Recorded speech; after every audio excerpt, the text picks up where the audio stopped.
Bishut Moray Valabotaï, avec la permission d'Hachem, on est à la veille de Shabbat HaGadol, Pesach, et je me suis posé une question.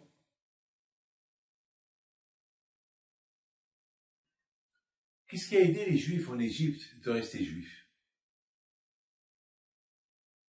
Aujourd'hui, Baruch Hashem, il y a la Torah. Avec la Torah, grâce à Dieu, ça nous aide à se renforcer des mitzvot qu'on a. Mais à l'époque, ils étaient esclaves. Ils étaient quoi? Ils n'avaient rien, ils n'avaient pas de maison, ils n'avaient rien du tout. Ils dormaient dans la rue. Les gens mouraient. Qu'est-ce qui s'est passé exactement? Que le peuple juif pendant 400 ans, ils se sont pas assimilés, ils sont restés aussi forts que jamais. Qu'est-ce qui s'est passé? Alors, il faut savoir une chose, que s'assimiler, c'est la chose la plus facile. Il dit le Rambam que la personne, elle s'adapte avec avec l'environnement où il habite. Si tu habites dans un environnement cachère, alors tu seras cachère. Tu habites dans un environnement pas cachère, tu ne seras pas cachère. Tout dépend. Là, comme on dit, dis-moi qui tu fréquentes, je te dis qui tu es. Voilà. Donc, les Juifs à cette époque, ils fréquentaient qui? Et je dis, avec l'Égypte, les Égyptiens. Hachamim, ils disent que en Égypte, c'est vraiment 49 degrés de Thomas, l'Égypte. C'est vraiment, à l'époque, il y avait l'idolâtrie, il y avait la harayot, il n'y avait pas de pudeur. Les femmes, ils trompaient leurs maris, les maris trompaient leurs femmes. C'était, le monde, c'était des bâtards. C'était comme ça. Alors, comment les Juifs, ils ont pu réussir? Comment? Qu'est-ce qui s'est passé? Vous savez, je connais, il y a quelqu'un que je connais, que son père, il l'a envoyé aux États-Unis pour faire ses études. Et je vous donne parole d'honneur qu'un jour, j'étais quelque part en Amérique, et il y a un monsieur qui vient chez moi, il me dit, j'ai entendu parler de vous, je suis le fils de tel et tel. Ah oui, bien sûr. Ah oui, c'est vrai, une fois il est venu chez moi il y a quelques années pour lui dire qu'il y a son fils qu'il est aux États-Unis, il fait des études, je sais pas quoi. Oh oui, je suis chirurgien. Alors, je vous donne parole d'honneur. Il fallait voir comment il parlait. Il est d'origine de Marrakech. Si vous voyez son père comme un Marocain, un Marocain qui parle l'arabe marocain, vous savez, je le connais. Et son fils, il parle un anglais, on dirait un Américain. Alors, vous avez un Marocain, vous avez un Américain.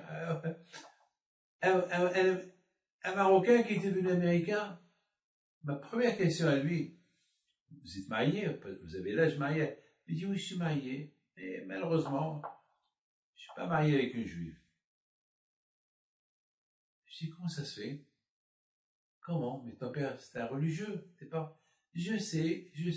Mais toi, à qui il faut accuser? Le fils ou le père?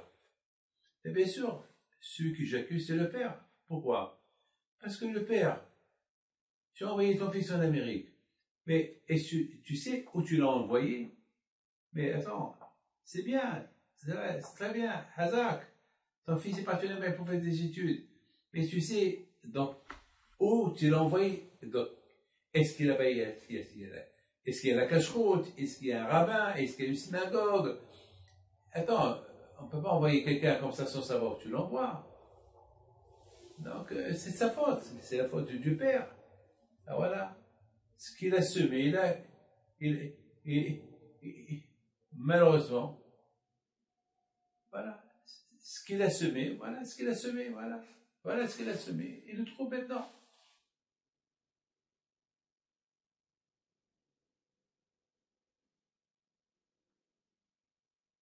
Les Bnei Israël en Égypte, j'ai pas compris. Comment ils sont restés fidèles à Akadosh Baruch Hu?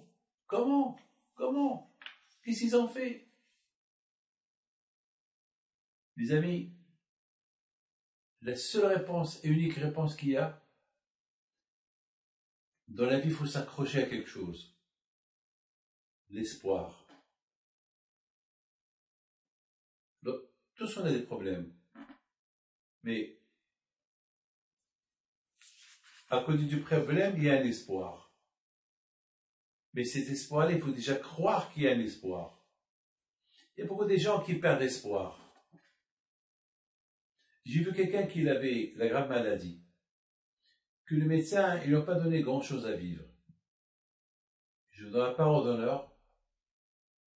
Vous savez que sa femme, elle pleurait, et lui, il lui dit, mais Annie, ne pleure pas, ça va y aller. Mais comment ça va y aller? Les médecins, ils ont dit que, oui, les médecins, ils ont dit, mais il y a Hachem.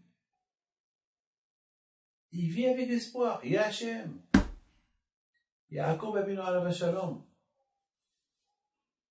avant qu'il a quitté ce monde, il a dit au Béni Israël, il a réveillé ses enfants, il leur a dit, mes enfants, je sais que je vais quitter ce monde, je sais que vous allez rester là, parce qu'Hachem, il a dit à Abraham Abinu que les descendants vont rester 400 ans, je sais.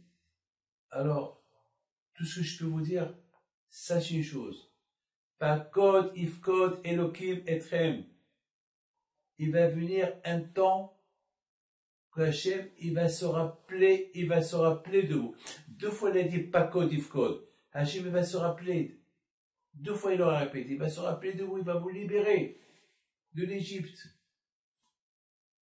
Cet espoir, cette lueur d'espoir, Yaakov Avinu, il a donné au Béni Israël. Cet espoir où il y a l'aïmouna. Elohim, c'est rigueur. Vous savez, il y a 2 noms de Dieu. Il y a le nom qui s'appelle Hachem, Yudke Vavke, c'est Baruchata Amonai, c'est la miséricorde, et il y a le nom de la rigueur. Elohim, c'est la rigueur. C'est lorsque Hachem il fait de la justice. Rigueur. Alors, et Yaakov Avinu dit au Béni Israël, même lorsque vous voyez votre vie pleine de rigueur, plein de coups, vous êtes sauvagement punis, les Égyptiens ils font de vous de n'importe quoi, gardez espoir. Hachem, il ne va pas vous abandonner. Eh bien, mes amis, Am Israël, ils se sont accrochés à ces phrases-là. Ils attendaient le monsieur qui va venir leur dire un jour, Pakod Ifkod, Pakod Pakati. Voilà. Ils attendaient le Mashiach qui va venir un jour leur dire. Alors pourquoi Yaakov Avinu il a dit 2 fois Pakod Ifkod? Eh ben, on dirait que Yaakov Avinu, il a parlé au futur. Ça veut dire que 2 fois, vous allez être dans l'exil. Ici, en Égypte, 400 ans, et après le long exil lequel on vit aujourd'hui. L'exil de Mashiach. Aujourd'hui, comment nous on vit? Voilà, aujourd'hui, on n'est pas des esclaves. On a des maisons, on a nos affaires, on a nos voitures, on a nos enfants. Mais malheureusement, on est les esclaves du matériel. On est les esclaves du Sahara. On n'est plus esclaves de Paro, mais on est les esclaves du fameux Paro qui s'appelle le Satan. Donc, il ne faut pas qu'on perde espoir. Il ne faut pas qu'on perde espoir. Et le royaume du Satan, le royaume du Sahara, eh ben, il va durer jusqu'à ce que Mashiach va venir. Donc, on vit l'espoir de Mashiach. Jamais on a parlé de Mashiach comme ces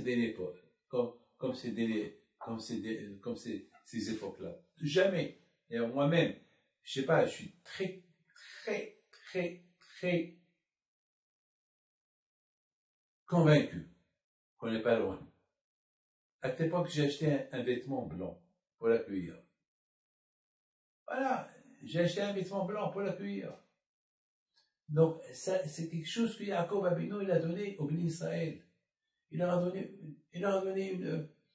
donné un espoir. Pakot Ifkot Elokim Etrem. C'est vrai, vous allez souffrir pendant 400 ans. Mais il ne faut pas perdre espoir. Il y aura une fin à ces souffrances-là. Et vous allez être libre. Et le bon Dieu va vous donner Eretz Israël. Et vous allez être super bien. N'ayez pas peur. Ben, Yaakov Abino, il est mort. Eh ben, ils ont tenu à ces paroles de Yaakov Abino. Mais pour ne pas qu'ils oublient les paroles de Yaakov Abino, ils ont ajouté quelque chose. Laquelle? Eh ben, ils n'ont pas changé les vêtements. Ils n'ont pas changé les noms. Il fallait, parce que là-bas, il n'y avait pas de Torah, il n'y avait rien du tout. Il fallait qu'ils fassent quelque chose, un geste, quelque chose, pour les rapprocher pour les attacher à cet espoir que Yaakov Abino, Alav Shalom, il leur a donné. Donc, ils ont respecté Nida, ils ont respecté les vêtements, les noms, le langage, parce que le fait qu'ils étaient têtus en respectant ces choses-là, ben, les Égyptiens, ils se sont dégoûtés d'eux, ils se sont éloignés d'eux. Ils se sont éloignés d'eux. Des gens qui ne veulent pas être comme nous, des gens qui ne veulent pas être comme nous. Alors, eh ben, les amis, chaque soir, on dit chez la Ma'alot, et ça et les harim, mais aïe yavo ezré. Des fois, on a un problème. On ne sait pas d'où ce problème. Comment on peut résoudre ce problème? Mais aïe, d'où? Beaucoup de fois, ça peut arriver qu'on a des problèmes, on ne sait pas par où. On ne sait pas par où s'en sortir. On ne sait pas.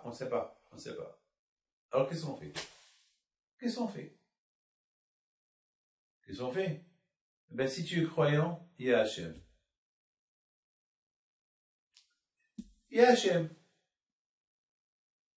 Voilà, si tu es croyant, il y a Hachem. Et pour celui qui ne croit pas, eh ben, il va souffrir avec sa souffrance. Il restera toujours avec son problème. Alors, qui est le perdant? C'est celui qui ne croit pas. Il souffre avec. Mais celui qui croit, avec sa émouna, il allège le problème. Le problème, il l'allège. Vous savez,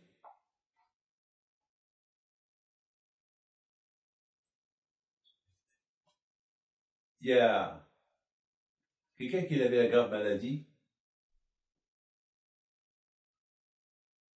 C'est une très belle histoire que je vais raconter. C'est passé là en Argentine. Et ce monsieur-là, il est venu. C'est un monsieur il est croyant et pas croyant, vous savez. Mais lorsqu'il y a un problème, il devient croyant. Et puis, je lui ai donné une bouteille d'eau. Je lui ai dit, voilà, tu bois cette bouteille. Il me dit, une bouteille d'eau, c'est un médicament? Je lui ai dit, non, c'est une bouteille d'eau. Alors, il me dit, je m'excuse, moi je suis curieux, je ne suis pas un rabbin, je ne suis pas religieux, je t'arrête. Il m'a dit la vérité. Et je suis venu vous voir parce que on m'a dit que vous allez me faire une bracha, je crois en Dieu, je suis croyant, mais je ne fais pas la religion. Alors, est-ce que je peux savoir qu'est-ce qu'il y a dans cette bouteille? J'ai dit, c'est de l'eau. C'est de l'eau. Et qu'est-ce qui peut faire cette eau? Ben, c'est de l'eau, voilà, j'ai fait une bracha, et que Dieu fasse que la bracha, elle rentre dans l'eau, et l'eau va devenir un médicament, pour guérir. Ah, mais, la bouteille, elle est fermée, le bouchon, il est bien fermé. Alors, comment la bracha va rentrer? J'ai dit, ben, justement, la bracha, elle rentre de partout. c'est quelque chose qu'il ne peut pas comprendre. Vous avez compris? Il ne peut pas le comprendre. Il me dit, je ne vous comprends pas, mais je fais ce que vous dites. Je lui dis, parce que tu parles comme ça, c'est que tu vas guérir. Parce que tu dis des choses que vraiment, c'est logique ce que tu dis. Mais c'est ça la Emouna. Eh ben, vous savez, j'ai reçu un coup de téléphone que lorsqu'il a ouvert la bouteille, il a bu, c'était pourri. L'eau était pourrie. Lorsqu'il a bu, une fois qu'il a bu, il sentait que l'eau était pourrie. Il y avait une odeur de mort qui sortit de sa bouche, qui sortit de la bouteille. Il a appelé M. Cohen, celui qui me l'a emmené, il m'a dit, il faut analyser cette bouteille. Le rabbin m'a donné une bouteille, peut-être il y a du poison. Il est parti à l'hôpital. Il a pris avec lui la bouteille. Il paraît qu'à l'hôpital, ils n'arrivaient pas à sentir, c'était vraiment très... Mais ils ont analysé l'eau, mais ils n'ont rien trouvé. Mais d'autre côté, ça sentait mauvais.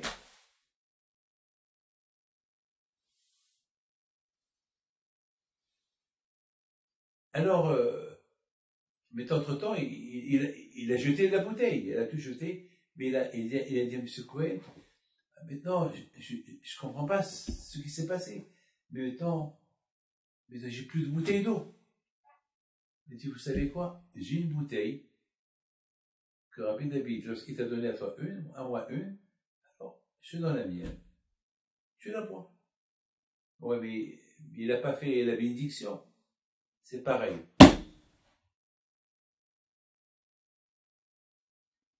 Il ouvre, elle sent rien du tout. Il boit. Après 2-3 heures, il vomit une odeur lamentable. Alors là, il se sentait tellement mal que il devait rincer sa bouche. Et sa femme lui dit, il y a quelque chose avec cette eau-là. Rince ta bouche avec cette bouteille. Il a rincé sa bouche. 1 semaine, 2 semaines, 3 semaines, 4 semaines. Il se sentait bien. La semaine dernière, lorsque je l'ai vu, il me dit que les médecins ne comprennent pas comment il vit. On ne comprend pas. On ne comprend pas. Alors je dis certainement que toute la maladie que tu avais, eh ben, avec l'aide d'Hachem, cette maladie, elle est partie. Je ne veux pas t'expliquer. C'est des choses qu'on ne peut pas expliquer. C'est des choses qu'on ne peut pas expliquer. Combien des remerciements on doit remercier Akadosh Baruch Hu pour tout ce qu'il fait avec nous. C'est de la folie, c'est de la folie. On dit à la prière de Arvit, et ça, ena eleharim, mais ayavo ezri, d'où ma solution va venir? Ah ben, ta solution, ezri n'em Hashem, il n'y a que Hashem. Regardez les Blissas lorsqu'ils ont quitté l'Égypte. Tout était bien. Ils ont quitté l'Égypte, Paro s'est débarrassé d'eux, et après Paro il a regretté. Qu'est-ce qu'il fait Paro? Il va derrière eux pour les chercher pour les Juifs, ils voient Paro arriver derrière eux, ils ont commencé à crier à Hachem. Ils ne savaient pas quoi faire. En face eux, il y a la mer, à gauche et à droite, c'est le désert, derrière eux, les Égyptiens, Paro et son armée, ils vont aller où? Et Hachem dit à Moshe Rabbeinu, Daber el Beni Israël Isaou, dit au Beni Israël de continuer où? Vers une destination inconnue, la mer. Il y a des bébés, il y a des animaux, il y a des vaches, il y a tout le troupeau, il y a quelques millions de juifs. Où on va aller? Dans la mer. C'est aller au suicide. Où aller? Vous savez ce qui s'est passé? Eh bien, mes amis, les bénis Israël, ils n'avaient pas le choix. Ils ont dit, Elano, Ella Dibre Ben Amram. Il y a eu ceux qui ont dit, viens, on retourne en Égypte. On devient esclave comme avant. Il y a ceux qui ont dit, avant on va se battre contre les Égyptiens. Il y a ceux qui ont dit, qu'est-ce qu'il a dit à Hachem? On continue? Alors on continue.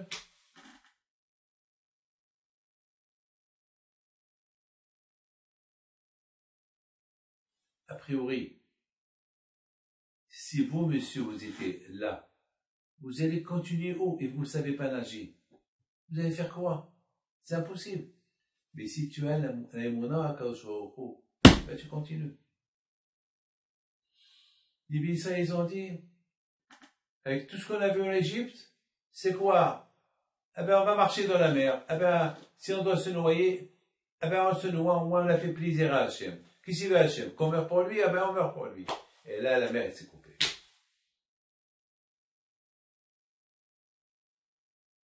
Là, la mer, elle s'est coupée. Ça, ce que Yaakov Abinu, il a dit au Béni Israël.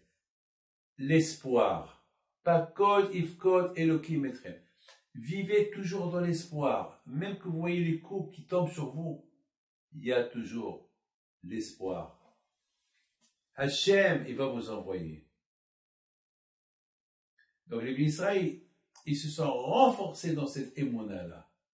Et c'est ça qui les a maintenus en Égypte. Sinon, ils auraient été assimilés. Sinon, aujourd'hui, les Juifs n'existent pas. Alors, c'est quoi la leçon de Pessah? Ah ben, la leçon de Pessah est, de la même façon qu'on a eu l'espoir en Égypte pour être libéré un jour, donc notre espoir aujourd'hui, en Mashiach, qui va venir nous libérer. Espoir, et c'est pour ça qu'on dit, à Nissan, les Juifs ont été libérés, et à Nissan, les Juifs vont être libérés. L'espoir. L'espoir. Et à Israël, toujours, tout le temps, le peuple juif a vécu dans l'espoir. Tout le temps, tout le temps, tout le temps, tout le temps. Vous savez, j'ai lu une très belle histoire, je vous la raconte. Très, très belle histoire. Vous savez que la fête de Pessah, c'est la fête de la propreté. C'est la fête de la propreté. On est propre à Pessah. Pessah, tout le monde est propre. Même ceux qui ne sont pas religieux, eh bien, à Pessah, ils trouvent l'occasion pour nettoyer la maison, c'est à Pessah. Non, très bien. Vous savez que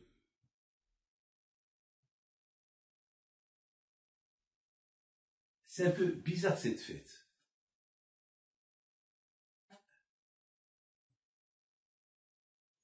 Ce qui est de bizarre dans cette fête-là, que je dis bizarre, le mot bizarre, mais la guerre qu'on fait au Hametz.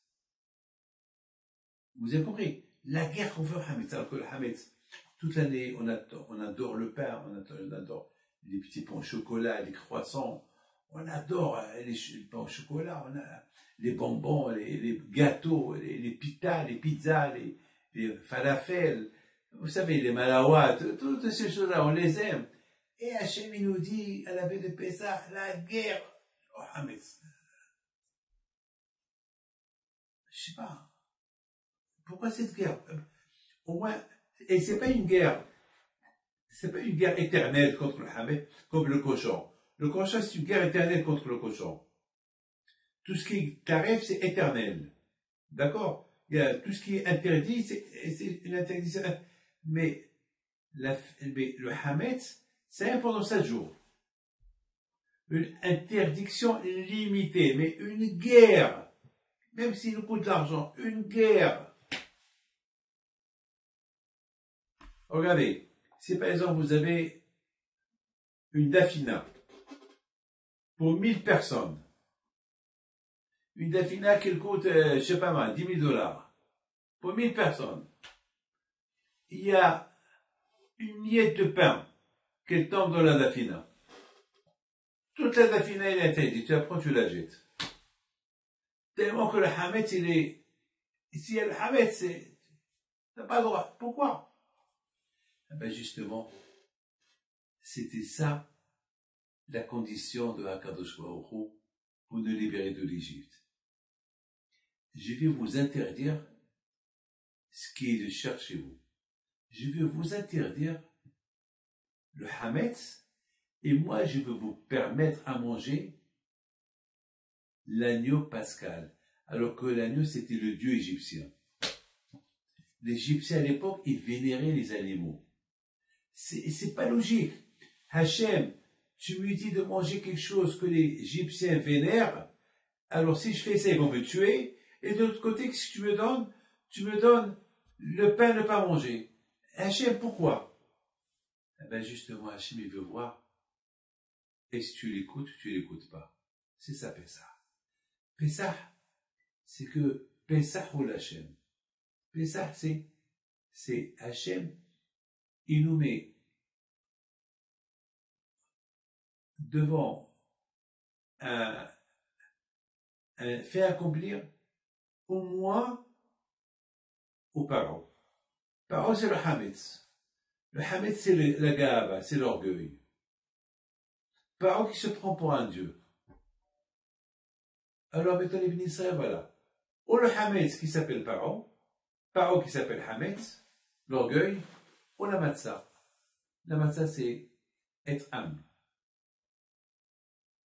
Et vous écoutez ce que je vous dis. Vous ne mangez pas le hametz, mais vous mangez la viande. Mais manger la viande grillée, c'est mettre les Égyptiens contre nous. Ils vont nous tuer. Eh ben, on va voir s'ils vont me tuer ou pas. Le bon Dieu nous a défié à Pessah. C'est la première fête de toutes les fêtes. Et c'est la fête où le juif a choisi Dieu. Voilà. C'est Pessah où une fois qu'il a choisi Dieu, il a accepté la Torah. C'est maintenant, c'est un défi. Ou parents ou moi.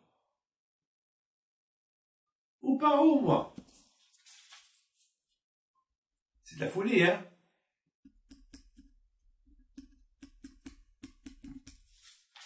Et c'est la raison pourquoi quand je vois lorsqu'il s'est dévoilé au Israël, il leur a dit, moi, Anochi Hashem Elokecha. Merci. Vous m'avez suivi. Voilà, ça c'est magnifique. Après, quand je vous protège, je vous donne Brachavet Sahavet Hashem. Je vous donne Panasatova et je vous souhaite une bonne fête de Pessah.